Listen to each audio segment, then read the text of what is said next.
Edward William garu to launch a website.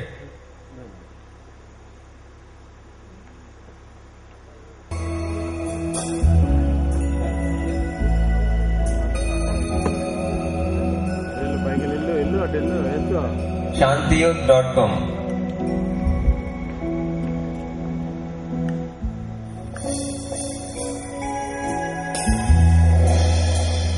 మనం claps కొట్టి మన వెబ్సైట్ లాంచింగ్ ని స్టార్ట్ చేస్తాం.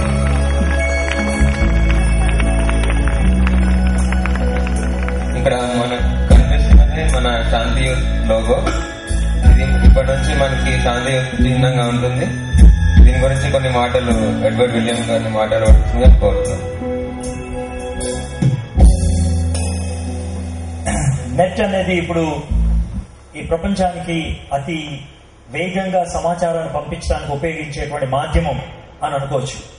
మొదటిసారిగా ప్రింట్ మీడియా వచ్చినప్పుడు సమాచారము ఒక చోట నుంచి ఇంకో చోట వెళ్ళటానికి డబుల్ అయిందంటారు. డబుల్ అంటే ఒక గంటలో 10 మందికి అందిస్తే ప్రింట్ మీడియా వచ్చినప్పుడు అది 20 మందికి అందేటట్లు అయింది.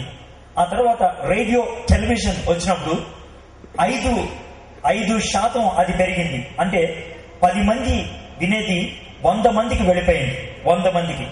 ఎప్పుడైతే మీడియా వచ్చిందో 50% పెరిగింది. 50%. ఎటువంటి మాధ్యమం మనుషులు లేనప్పుడు కేవలం మనుషులు మాత్రమే వర్తమానం అందించేటప్పుడు 10 మందికి వెళ్లేది అదే సమయంలో ఇప్పుడు 50,000 మందికి వెళ్ళగలుగుతుంది. 50,000కి వెళ్ళగలుగుతుంది. అంత వేగంగా సమాచారాన్ని పంపించగలిగేటువంటి మాధ్యమం మన మధ్య ఉన్నది. ఆ మాధ్యమం ద్వారా దేవుని యొక్క వర్తమానం అందించడానికి, దేవునికి చేరువుగా మనుషులను తీసుకురావడానికి ఉపయోగించడం అనేది అది దివ్యమైనటువంటి ఎంపిక, నోబుల్ మెథడ్ అని చెప్పగలను. నేను కూడా ఇంటర్నెట్ ద్వారా పరిచర్య చేస్తూ ఉన్నాను. tippiriTV.com అనేటువంటి సైట్ లో నేను వెబ్ ఇంటరాక్టివ్ మేనేజర్ గా ఉంటున్నాను. ప్రతిదినం అనేక మందికి నేను నా భార్య ఇంటర్నెట్ ద్వారా చాట్ చేసి యేసు ప్రభుని వాళ్ళకి పరిచయం చేయడానికి మేము ప్రయత్నం చేస్తూ ఉన్నాం. So we know how powerful is this media.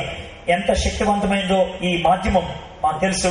So I pray that Shanti youth Addalapalem వాళ్ళ యొక్క సైట్ అనేక మందికి కనువిప్పకరంగా ఉండాలని, దేవునికి మహిమకరంగా ఉండాలని, దేవుణ్ణి అనేక మందికి దగ్గరకు తీసుకురావడానికి ఈ యొక్క వెబ్సైట్ ఉపయోగించబడాలని ఆశిస్తూ ప్రార్థిస్తూ I just declare open this site.